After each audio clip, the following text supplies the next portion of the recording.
마가복음 10장 1절에서 16절. 아멘.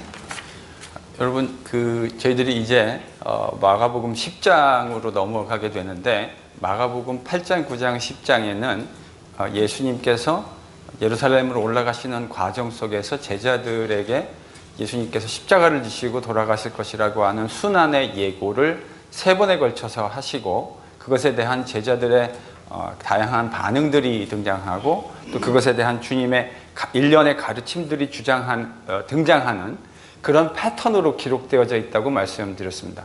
오늘 10장의 본문은 10장 전체에서 봤을 때 이제 예수님이 3번째 자신의 순환 예고를 하시는 이야기와 2번째 순환 예고 사이에 끼어져 있는 내용의 이야기들입니다. 그리고 10장에는 4개의 에피소드가 등장해요. 이 4개의 에피소드는 다 동일하게 10장뿐만 아니라 지금 8장 26절 이하부터 지속적으로 예수님께서 제자들을 가르치시려고 하는 것이 주요 관심사라는 것을 저희들이 이미 이야기를 했는데, 제자들에게 지금 특별히 가르치시면서 그 가르침의 핵심 내용이 무엇이었습니까? 세상적인 제자들이 지금 붙들려 있는 세상의 가치관과 주님이 이 땅에 갖고 오신 하나님 나라 가치관의 차이를 지금 주님이 가르치고 계시잖아요. 제가 그래서 지난번에 그런 말씀 드렸지 않습니까? 여러분, 제자가 된다고 하는 것은 가치관이 변화되어지는 것이라고 얘기했습니다. 내가 예수를 믿었는데 내가 여전히 예수를 믿기 이전에 세상에서 가지고 있었던 가치관이 하나도 변화되어지고 조정되어진 것이 없다고 한다면 그 사람은 아직 예수의 충분한 제자라고 말할 수 없다고 말씀드렸습니다. 예수의 제자는 뭐가 변화된 사람이죠? 가치관이. 그러니까 자신의 가치관이 하나님 나라의 가치관으로 변화된 사람을 저는 제자라고 생각합니다. 그러니까 오늘 예수님은 또 그 가치관에 대한 이야기를 제자들과 다루고 계십니다. 그런데 약간 그 포커스가 좀 다른 것 같은 느낌을 좀 가지게 돼요. 오늘 본문에는 예수님께서 지금 바리새인들하고 논쟁하는, 사실 이 논쟁은 마가복음에서 벌써 공식적으로 2차례 등장했던 논쟁입니다. 율법에 대한 논쟁이었죠. 안식일과 정결규례에 관련돼서 바리새인들과 예수님 사이에 공식적인 논쟁이 있었어요. 그리고 이제 10장에 그와 같은 유사한 얘기가 또 한 번 등장합니다. 그런데 오늘 이야기를 잘 보면 오늘 이야기는 그 논쟁 자체, 그러니까 예수님과 종교 지도자들 사이에 있었던 어떤 논쟁 자체에 초점이 있다기보다는 그 이야기를 가지고 와서, 여러분 10절에 가면 그 이야기를 제자들이 디스커션의 내용을 제자들이 질문하는 내용으로 등장하잖아요. 그러니까 이 에피소드도 역시 일반적인 다른 마가복음 앞에 등장했던 종교 지도자들과의 대화라기보다는 그것을 소재로 해서 제자들을 교육시키려는 데 예수님의 목적이 있다고 하는 것이 구조상으로도 분명하게 좀 보입니다. 근데 여러분이 지금 16절까지 읽으시면 1절에서 12절과 13에서 16절이 조금 이야기가 다른 것 같지 않습니까? 소재도 다르고 서로 다른 이야기를 다루고 있는 것 같이 보여요. 1절에서 12절까지는 소위 무슨 논쟁입니까? 이혼 논쟁입니다.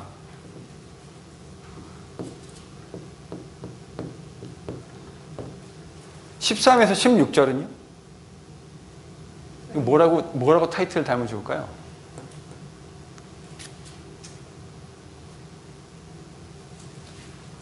정답은 없죠? 뭐라고 한번 이름을 달아볼까요?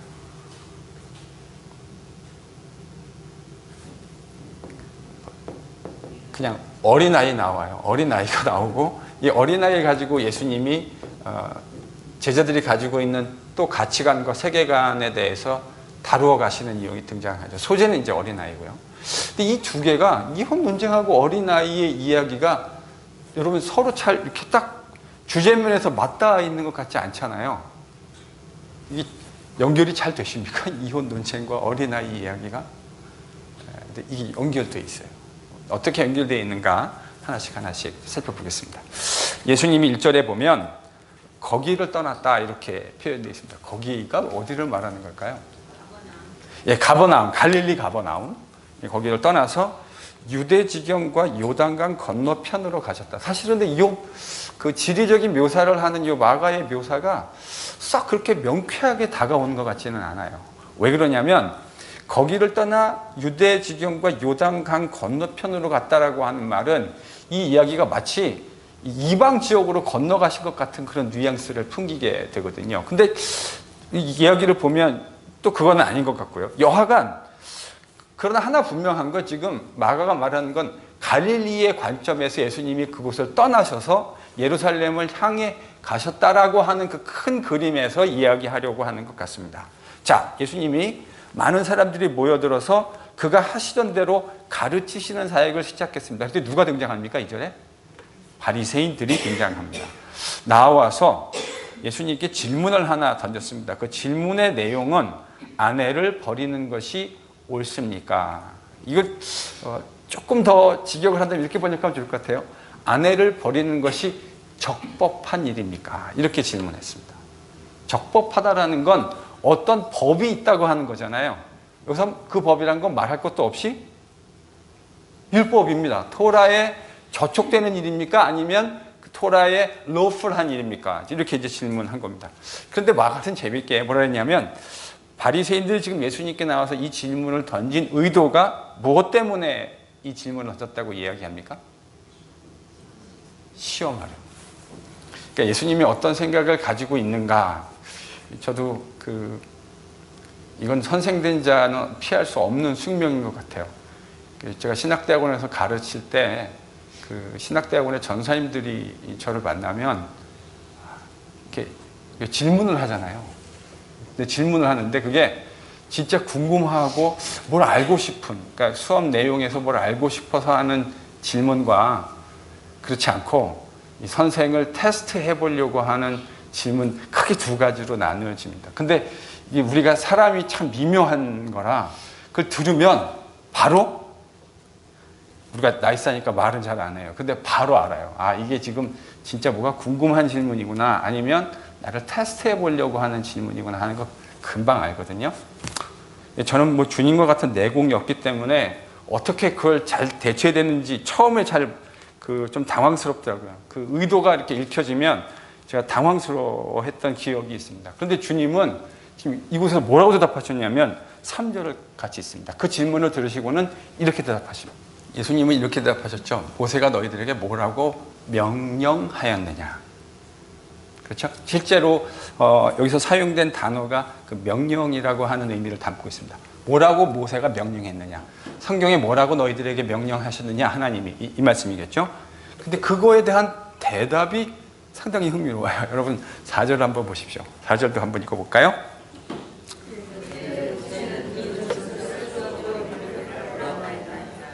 자, 예수님은 뭐라고 질문하셨습니까? 모세가, 그러니까 성경에, 모세 오경에 뭐라고 명령되었느냐, 하나님이 뭐라고 명령하셨느냐, 이렇게 물어보셨는데 바리새인들은 뭐라고 대답했어요? 원래 상식적인 건 어떻게 대답이 나와야 됩니까? 여차여차한 것이라고 명령하셨습니다. 여러분 이렇게 대답해야 되는 게 맞는 거죠. 근데 예수님은 모세가 성경에, 그러니까 오경에 뭐라고 너희들에게 명령하셨느냐, 하나님이 너희에게 뭐라고 말씀하셨느냐라고 했더니 바리새인들이 지금 뭐라고 대답했어요? 뭐라고 허락했습니다. 허락하셨습니다. 여러분 이 말을 저희들이 좀 이해하려면 지금 이 이혼에 대한 이 디스커션이 예수님 당시에 매우 유명한 유대인들 사이의 신학적인 디스커션의 이슈였다는 사실을 좀 인식하셔야 합니다. 우리도 각 시대가 정해놓은 매우 유명한 디스커션들이 있잖아요. 여러분 보수교회는 매우 여러 가지 다양한 담론들, 디스커션들이 있는데 뭐 그중에 대표적인 것도 이런 거예요. 뭐 동성애 문제라든지 이런 거 되게 보수교회 안에서는 중요한 이슈를 디스커션 하잖아요. 그것처럼 예수님 당시에 매우 중요한 디스커션의 주제가 있었는데 그게 뭐냐면 바로 이혼 주제였습니다. 근데 그 디스커션이 어떻게 형성이 되어졌냐면 그 디스커션의 핵심을 여러분이 좀 이해하셔야 되는데 그걸 이해하시려면 신명기 24장 1절을 찾으셔야 됩니다. 1절부터 4절인데 그냥 1절만 읽겠습니다. 이게 유대인들한테 아주 이제 유명한 이혼에 관련돼서 모세의 율법에 기록된 토라의 아주 중요한 계명이었습니다. 아내를 데려왔는데 그러니까 결혼을 했다는 말이겠죠. 근데 그 아내에게서 뭐가 발견되면요? 수치되는 일.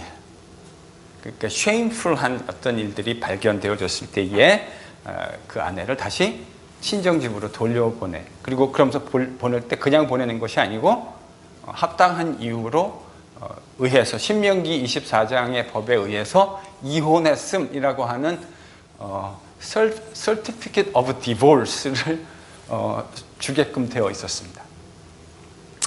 근데 여러분 그러면 이제 뭐가 이슈가 됐을까요? 도대체 수치스럽다라는 게 수치된다고 하는 일이 뭐를 의미하는 거냐에 가지고 유대인들이 당연히 그랬을 거라고 생각하고 실제로 문헌상의 증거도 그렇습니다. 그래서 유대인들이 이 수치되는 일이 도대체 무엇이냐라는 그 이슈를 가지고 서로 디스커션을 하기 시작했는데 유대 사회는 크게 두 가지 메인스트림으로 나누어졌습니다. 해석의 학파가 두 개로 나눠졌는데 하나는 힐렐이라고 하는 학파가 있었고요. 하나는 샤마이라고 하는 학파가 있었는데 이 두 개 학파가 이 쉐임풀한 일, 수치되는 일이라는 문제에 있어서 서로 상반된 아주 극단에 해당하는 견해를 가지게 됩니다.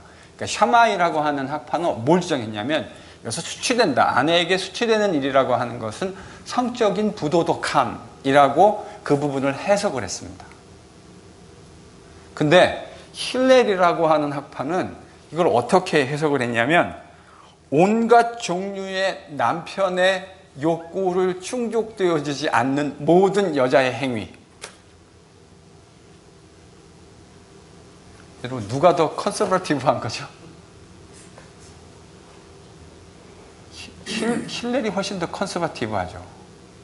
아니 샤마이가. 그러니까 힐렐은 이게 어떻게 되냐면 남편이 아내에게 기대하는 게 있는데 그 기대하는 일을 충족시켜주지 못하는 모든 행위가 다 쉐임풀한 일이라고 해석될 수 있었어요.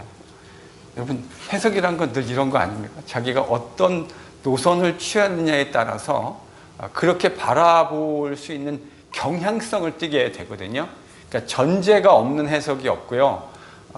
모든 다 전제들을 가지게 됩니다. 그러니까 이 힐렐을 추종하는 사람들은 실제로 숫자가 더 많았던 것으로 저희들이 보통 생각하는데 그러니까 뭐가 죄가 될 수 있냐면 여자가 밥을 했는데 밥을 태웠어요. 그럼 남편이 그거를 별로 좋아하지 않을 수 있잖아요. 그럼 그것이 반복되면 그게 쉐임풀한 일이 되어서 실제 이혼의 조건이 될 수 있었습니다.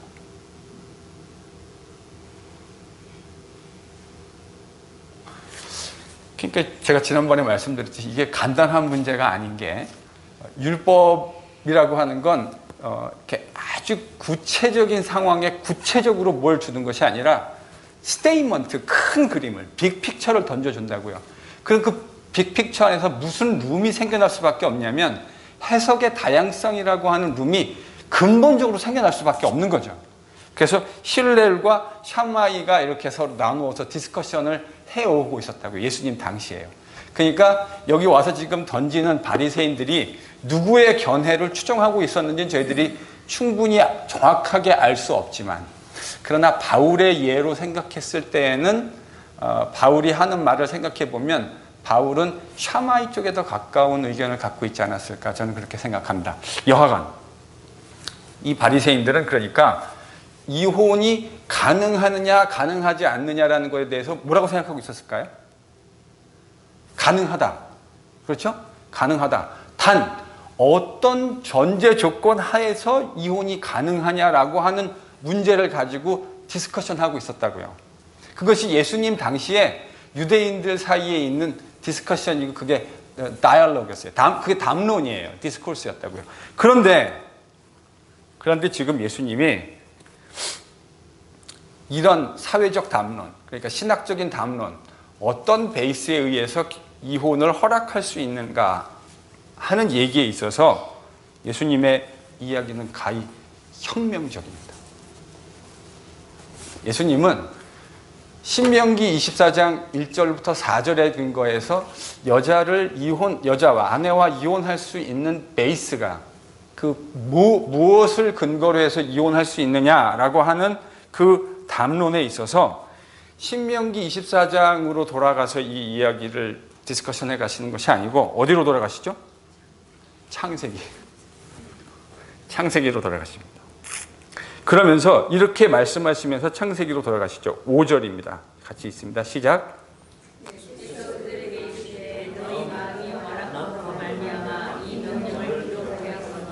여러분 여기 지금 완악함이라고 하는 이 단어는 유대인들의 그 헬라어 구약성경 70인경이라고 하죠.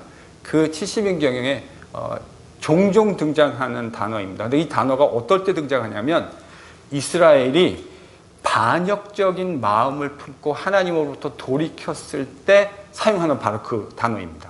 완악함이라고 하는 단어. 그래서 이스라엘이 하나님이 주신 율법을 지키지 않고 완악하게 그 마음이 하나님을 향해서 반역적으로 돌아서게 되었다. 바로 그거예요. 그러니까 예수님이 지금 뭐라 그러시냐면 모세의 오경 중에 신명기 24장 1절부터 4절에 근거해서 어떤 베이스에 근거해서 이혼을 허락해야 하느냐라고 하는 사회적인 신학적인 담론에다가 예수님 뭐라 그러시냐면 아니야. 그거는 너희들의 마음이 반역적인 마음을 가지고 있기 때문에 하나님이 모세를 통해서 그렇게 뭐 한 거죠? 허용하여 주신 것이지 본래부터 그랬던 것이 아니다 하시면서 원리를 하나님의 창조의 원리로 돌아가서 이 결혼 문제를 접근해 가십니다. 그러면서 여러분이 결혼 주례에서 한 번 정도는 꼭 들어보셨을 그 유명한 이야기 아닙니까? 하나님이 창조 때부터 사람을 뭐와 뭐로 지었다고요? 남자와 여자로 지었다. 그러니까 이들이 부모를 떠나서 한 몸을 이룰 건데 이제 둘은 더 이상 한 몸이 아니고 둘이 아니고 한 몸이다.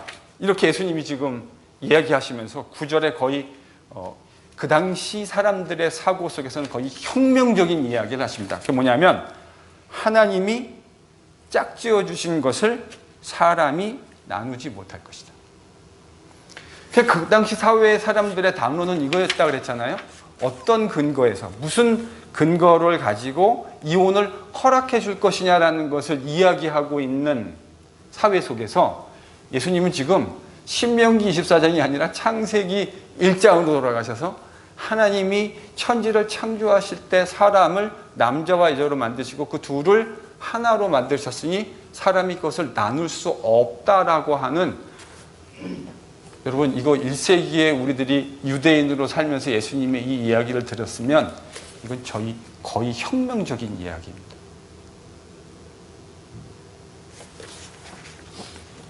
그러니까 예수님이 지금 말씀하시는 건 이 결혼이라고 하는 것이 어떤 일반 사회적인 풍습이나 사회 조류가 아니라 하나님의 창조 질서 안에 위치해 있는 매우 중요한 사건, 중요한 시스템이라고 하는 사실을 일단 우리에게 말하고 있는 것이 분명합니다.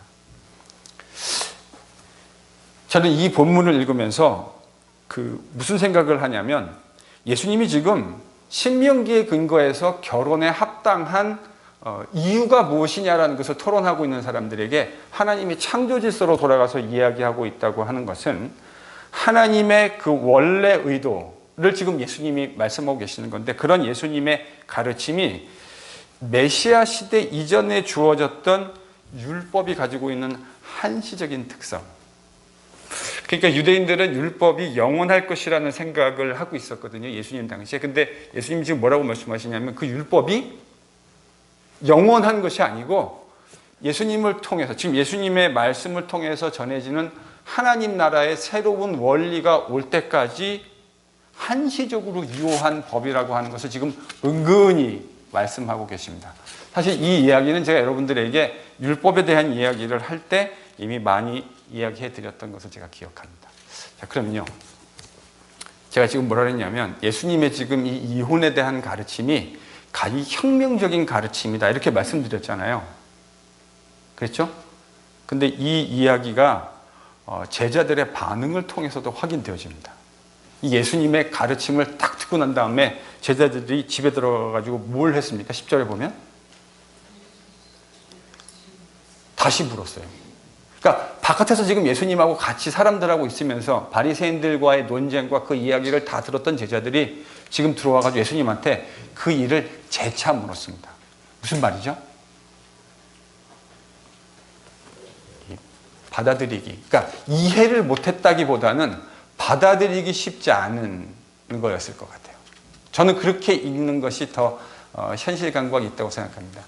무슨 말인지 그들이 완전히 이해하지는 그러니까 그걸 완전히 이해하지 못했다라는 의미가 아니라 예수님이 지금 하시는 그 말을 받아들이기 되게 힘들었을 것 같아요. 아니, 우리는 지금까지 이혼이 뭐에 근거해서 가능하냐라는 것을 토론했고, 유대인들이었을 예수님의 제자들도 그 디스커션과 사회적인 토론의 한 부분을 형성하고 있지 않았겠습니까? 그런데 예수님은 지금 힐렐이냐 샴마이로 이렇게 나눠져 있는 유대 사회에서 힐렐도 아니고 샴마이도 아니고 결혼 자체가 창조 질서 안에 있기 때문에 이혼 불가, 지금 이렇게 얘기하고 계신 거라고요. 그럼 여러분, 이 이야기를 들었을 때 제자들 입장에서 뭐라고 생각했겠습니까? 이거 참 어렵도다. 받아들이기 참으로 힘들도다. 뭐 이런 생각들을 틀림없이 하고 예수님께 그 가르침에 대해서 재차 여쭈었을 겁니다. 근데 예수님이요, 제자들에게 그냥 아주 딱 프랙티컬하게 노골적으로 얘기하십니다. 11절, 12절입니다. 일단 유대 사회에서는 제가 볼 때 이 두 번째 예수님의, 그러니까 남자에게 주어지는 가르침과 여자에게 적용되어지는 가르침에 있어서 전 두 번째는 그렇게 유대 사회에서는 큰 의미는 없었을 것 같아요. 왜냐하면 여자가 남편을 버리는 일은 거의 극히 드문 일이었기 때문에. 그러니까 이 시대의 주류는 뭐냐면 남편들이 어떤 이유를 가지고 아내를 버리는 것이 보편화되어 있는 사회였기 때문에 유대 사회에서는 첫 번째 이야기가 의미가 있었을 텐데, 예수님이 두 번째 말씀을 하신 것을 저는 어쩌면 예수님이 보편적인 교회, 그러니까 앞으로 예수님의 제자들이 유대인들만이 아니라 이제 오고 오는 수많은 세대 이방인들에게 복음이 전해질 걸 아셨으니까 그 이야기를 염두에 두시고, 1차적으로는 이 이야기가 로마 사회에 기독교 복음이 증거될 텐데, 여러분, 로마에서는 이런 일들이 보편적으로 일어났습니다. 여자들이 남편들을 버리는, 남편에게서 떠나는 일들이 보편적으로 일어났어요. 아마 그걸 염두에 두시고 이 이야기까지 하신 것이라는 그런 생각을 하게 됩니다. 여하간 예수님의 가르침의 핵심은 다시 뭐죠? 어떤 파운데이션 위에서 이혼할 것이냐라는 가르침 가운데 이혼 불가. 왜 이혼 불가입니까? 하나님의 창세의 목적이 한 남자와 한 여자가 하나가 되어져서 한 몸을 이루게 되어지는 것, 이것이 하나님의 창조의 질서라는 사실. 그러면 왜 이런 이혼에 관련된 법이 주어졌습니까? 이거는 예수님이 볼 때는 메시아 시대, 새로운 하나님의 완성된 나라가 오기 전까지 주어진 한시적인 법이었다는 거예요. 하나님의 완성된 나라, 하나님의 나라에서는 더 이상 이혼이라고 하는 시스템이 불가능하다라고 예수님이 그 원리를 말씀해 주실 겁니다. 여러분, 이거 이렇게 이해하셔야 돼요. 예수님이 하나님 나라가 왔을 때 그 하나님 나라의 윤리를 이야기하시는 과정 속에서 마태복음에 보면, 마태복음 5장에 보면 맹세에 대한 이야기를 가르치십니다. 여러분 기억나십니까? 맹세. 여러분, 유대인들이 맹세했습니까? 안 했습니까? 했습니다. 왜냐하면 근데 맹세할 때 헛맹세를 하지 말라고 모세오경은 얘기하거든요. 그러니까 맹세할 때 유대인들이 그럼 헛맹세가 뭐냐라는 것을 가지고 또 토론하지 않았겠어요? 그러지 않았겠습니까?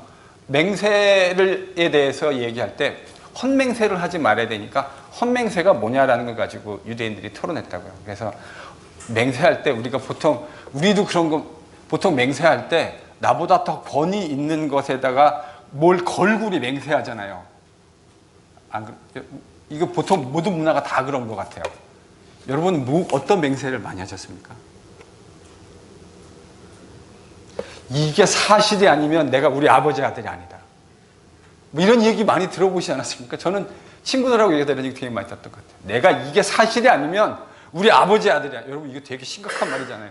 우리 아버지 아들이 아니라는 말이 우리 같은 이 동양 사회에서 이게 얼마나 심각한 말입니까? 내가 우리 아버지 아들이 아니다. 그러니까 그만큼 그 말이 확실하다라고 하는 것을 이야기할 때 우리가 그렇게 얘기하잖아요. 그래서 유대인들도 자신들이 말하는 것에 이제 뭔가를 걸고 얘기했어요. 하나님의 발등상을 걸고 맹세를 하기도 하고. 예수님이 산상수훈에서 맹세에 대해서 뭐라고 말씀하시죠? 뭐라고 말씀하세요? 도무지 맹세하지 말라. 모세 율법은 맹세하라고 했고 헛맹세를 하지 말라고 얘기했는데 예수님은 맹세하지 말라 그래요. 왜 맹세하지 말라고 하는 겁니까? 아니 맹세해야 될 상황들이 있잖아요. 이건 절대로 그런 일이 아닙니다. 내가 뭐에 걸고 이것을 맹세합니다. 이렇게 말해야 우리 어법상 혹은 우리가 정서상 그렇게 말할 수 있는 일들이 많은데 왜 예수님은 도무지 맹세하지 말라 그랬습니까? 예수의 제자가 하는 말은 그 자체로 늘 신뢰성 있는 말이어야 한다는 사실을 저는 주님이 그렇게 말씀하셨다고 생각해요. 예를 들어서 우리 장로님들이 뭘 이야기하시면 그 이야기한 것에 대해서 그렇게 말한 것이 늘 진실이라는 것을 저희들이 알게 되고 그것이 관계 속에서 자꾸 쌓이면 다음번에는 이제 어떤 일이 벌어질까요? 맹세해야 할 이유가 없어지죠. 송장로님이 하시는 말씀이 늘 참이고 그 이야기는 늘 그 진정성을 담보하고 있다면 송장로님은 앞으로 누구한테 얘기하실 때 내가 이것을 모에다 대고 맹세한다 이렇게 말씀하실 필요가 없습니다. 왜냐하면 그 자체로 그 말이 늘 참이라고 하는 사실을 우리에게 매우 분명하게 이야기해 주기 때문이죠. 지금 예수님이 바로 그 이야기를 하고 계신 거예요. 맹세하지 말라고 하는 말은 그러니까 표면적으로 보면 모세의 율법을 지금 어느 정도 턴다운 시키는 것 같은 느낌을 줍니다. 근데 그 이유는 뭐냐면 하나님 나라의 새로운 하나님 백성의 하나님 나라의 법을 따라 사는 사람들의 삶이 어떠해야 하는가, 그 가치관이 어떠해야 하는가를 예수님이 지금 말씀해 주고 계시는 바로 그 문맥입니다. 그래서 그 당시 이혼에 관련된 유대 사회의 담론을 뛰어넘는 진짜 레디컬한 말씀이 아닐 수 없습니다. 이 이야기는 정말 쇼킹했을 거예요. 그래서 제자들도 그렇게 질문했고 예수님이 그것에 대해서 매우 쇼킹한 대답을 지금 해주신 겁니다. 아내를 버리고 다른 데 장가드는 사람도 간음함이고 남편 버리고 다른 데 시집가는 것도 간음합니다. 이렇게 말씀하셨습니다. 그런데 그 뒷이야기가 무슨 이야기입니까? 어떤 사람들이 예수님이 늘 그 사회적인 약자들이나 이런 사람들하고 늘 가까이 있었던 것을 그들이 봤던 기억이 있는 것 같아요. 그래서 주님이 이렇게 만져주시길 바라고 아이들을 데려왔습니다. 근데 제자들이 어떻게 했습니까? 여러분, 우리 처음 보는 거 아니죠? 이거 뭐죠? 제자들한테는 이거 재미없는 일이에요. 왜요? 왜 애들까지 와가지고 뭐죠? 애들 가라. 애들은 가. 제자들의 마음속에 이 아이들을 받아들일 수 있는 룸이 없습니다. 제가 지난번에 이거 왜 그렇다 그랬죠? 딴 생각하고 있어서 그래요. 딴 생각하고 있으니까 그 제자들, 이 어린 아이들을 데리고 오고 그 어린 아이가 하나님의 나라에서 어떤 가치를 가지고 있는지 자신들이 가지고 있는 가치관에는 그 어린아이를 담아낼 수 있는 룸이 없어요. 그래서 또 돌려보낸 거예요. 근데 예수님이 다시금, 이게 처음 있는 일이 아니잖아요. 그러니까 사실은 지난번에도 이런 비슷한 일이 9장에서 한 번 있었단 말이죠. 그러면 사람들이 예수님께 이 어린아이를 데리고 왔으면 제자들이 어떻게 반응했어야 저희들이 상식적인 반응이라고 생각할 수 있습니까? 옛날에 지난번에 우리 한번 된통 주님한테 선생님한테 꾸준 듣지 않았냐. 그러니까 빨리 데리고 와라. 선생님에게 인도해 가자. 이렇게 됐어야 됐는데 이 제자들은 여전히 관심이 없습니다. 그것은 그들이 어떤 사람인가를 보여주는 거죠. 제가 지난번에 그런 말씀 드렸잖아요. 거스 히딩크하고 울리 슈틀리케 감독 두 감독, 그러니까 한국의 전직 대표팀 감독 두 분을 이야기하면서 이 두 분이 보여주는 지금 행태가 좀 다르다. 이런 이야기를 드렸는데 요즘 그 대표팀도 감독을 선임하는 문제로 여러 가지 디스커션이 있는 모양입니다. 근데 제가 그 지난번에 그 누구를 좋게 말씀드렸죠? 히딩크 감독을 좀 좋게 말씀드렸어요. 근데 그러니까 왜 좋게 말씀드렸냐면 슈틸리케는 선수들한테는 관심이 없고 뭐에 관심이 있냐면 그 선수들을 통해서 자기가 이루려고 하는 야망에 관심이 있는 사람으로 저는 보여요. 그러니까 대한민국 축구대표팀에 있는 자기와 같이 땀 흘리고 자기의 아들 같은 그런 선수들이 지금 눈에 보이는 게 아니고 이 사람 눈에는 그들을 통해서 자기가 얻을 수 있는 fame, 얻을 수 있는 명예, 얻을 수 있는 돈 이런 것들이 눈에 저는 보였다고 해석이 됩니다. 근데 적어도 지난 시간에 제가 말씀드린 대로 우리 희동구 형님은 조금 다른 이야기를 하셨어요. 그렇죠? 내가 돈 안 줘도 괜찮다. 나는 어떤 일을, 어떤 롤을 나에게 맡기든지 내가 가서 그 롤을 최선을 다해서 감당할 마음의 준비가 돼 있다는 것을 알렸어요. 근데 저는 사실은 히딩크 감독의 그 말을 믿고 싶어요. 대한민국 축구팬의 한 사람으로 그 말을 믿고 싶고요, 일단.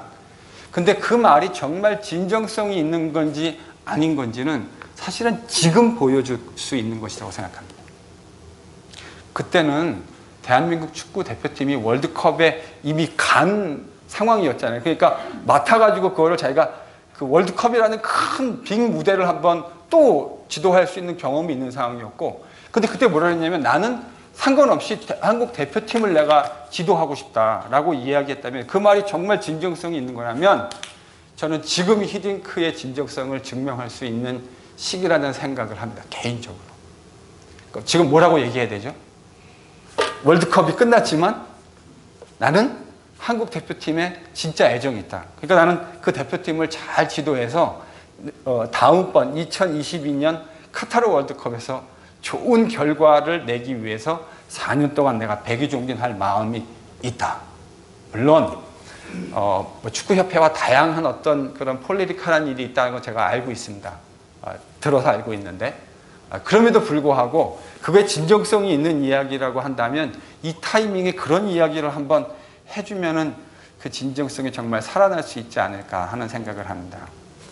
자, 그러면 이혼 논쟁과 어린아이에 대한 이야기, 오늘 본문이 이 이야기를 하고 있는데 이 두 개 서로 독립적으로 두 이야기가 진행되고 있는데 이 이야기가 어떤 주제와 맞닿아 있을까요?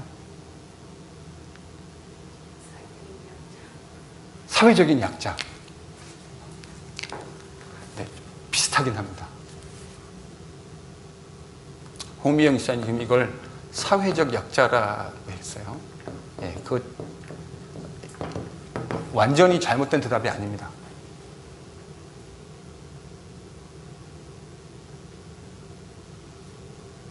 저는 사회적 약자라고도 말할 수 있는데 이 두 개를 아우르는 지금 세상 나라의 가치관과 하나님 나라의 가치관을 이야기하고 있는 거잖아요. 예수님이요. 저는 이 속에서 핵심은 사람이라고 읽혀집니다. 뭐라고요? 사람. 여러분, 하나님 나라의 가치관으로 무장되어진 사람에게 있어서 가장 분명하게 보이는 특징이 무엇이냐면 사람에 대한 관심입니다.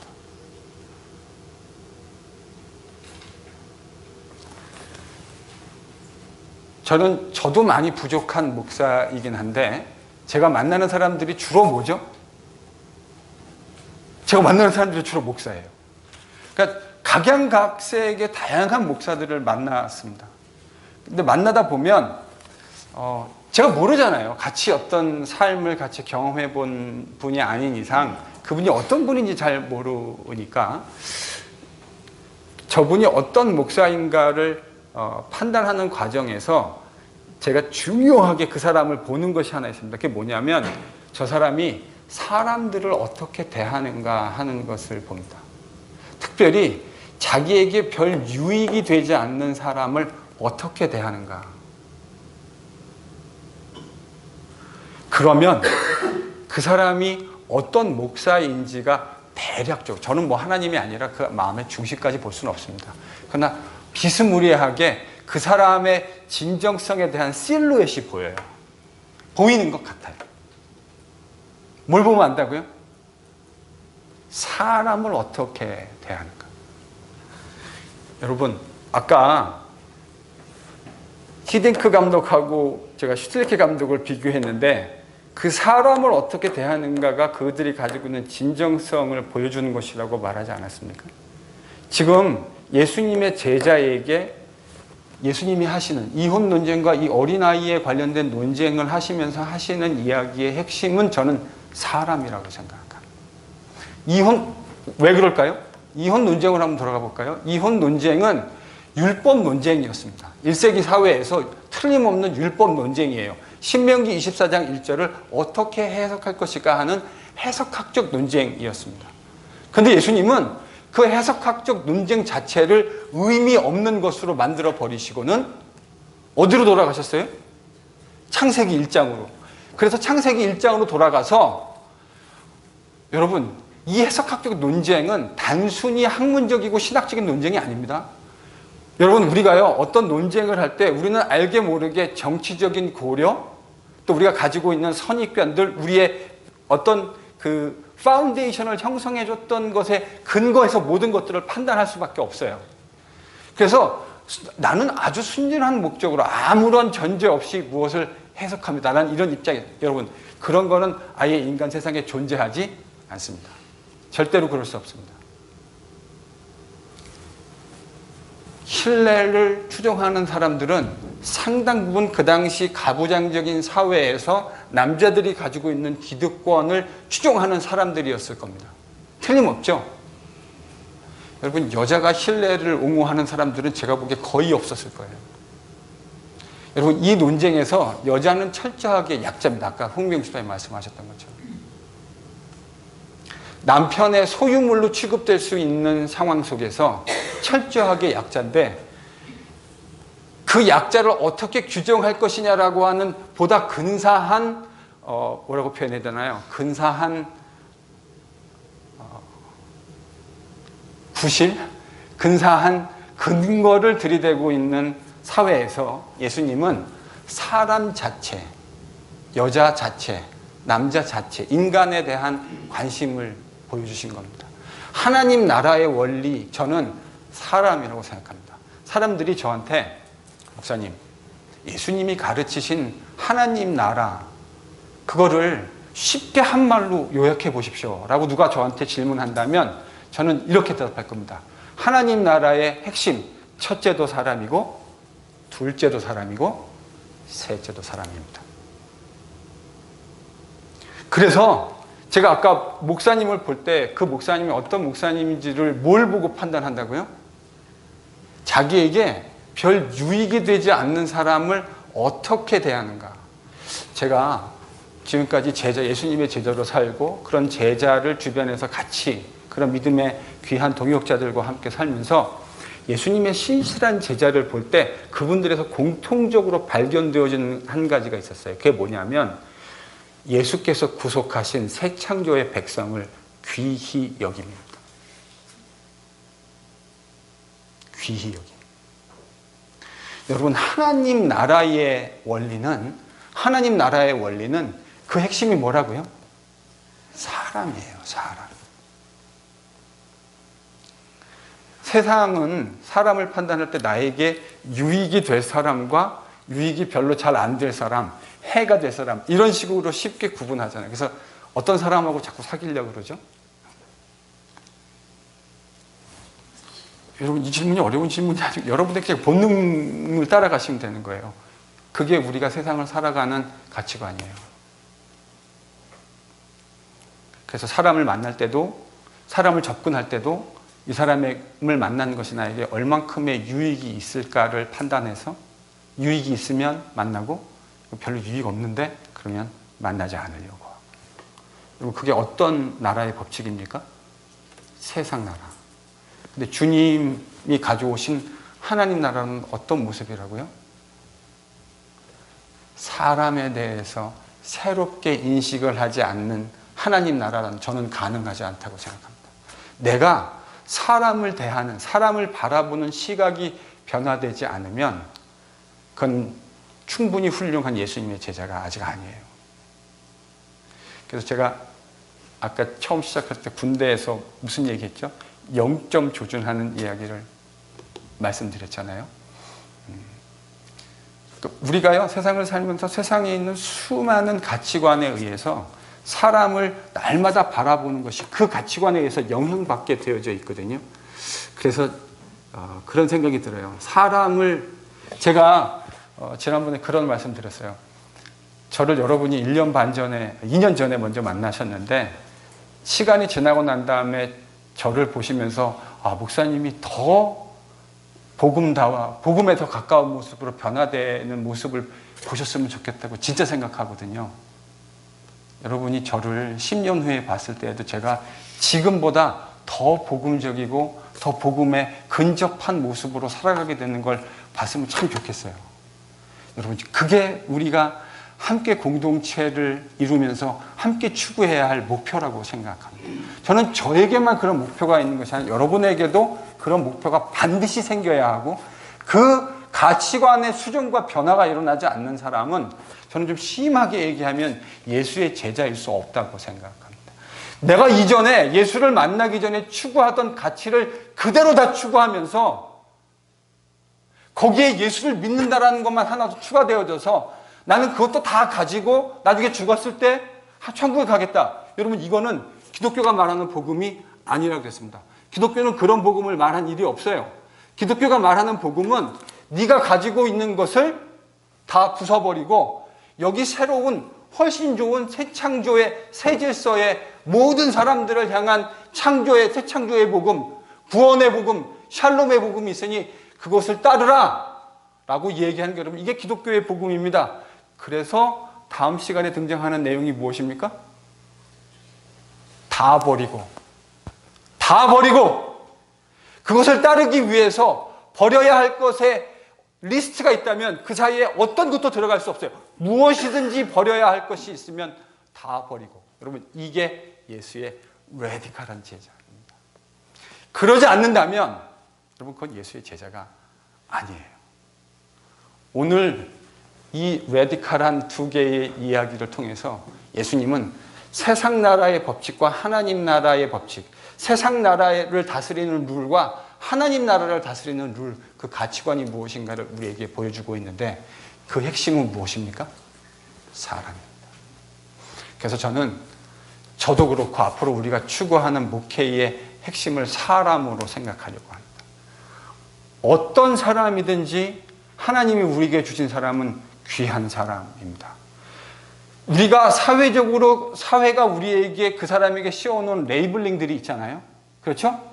그 사람을 평가하는 나름대로의 기준들이 있잖아요. 그 사람 소득이 얼마가 돼? 그 사람은 어떤 집에 살아? 그 사람이 타고 다니는 차는 뭐야? 이런 것을 가지고 사람들을 판단하는 이 세상의 썩어질 문화 앞에서 그것이 아니라 우리 주님이 새롭게 만드신 새 창조의 백성이라는 시각으로 그를 끊임없이 바라보고 그렇게 날마다 0점을 조중하려고 노력하는 목사와 성도들을 통해서 여러분, 주님이 오늘날도 아름다운 새 창조의 사역을 이루어 가시는 줄로 믿습니다. 그 귀한 일들 지속적으로 신경 쓰며 우리의 마음속에 있는 부패한 것들을 다 제하여 버리고 새롭게 날마다 새롭게 되어져서 그리스도 예수의 제자로 신실하게 따라갈 수 있는 우리들이 될 수 있기를 바랍니다. 기도하겠습니다.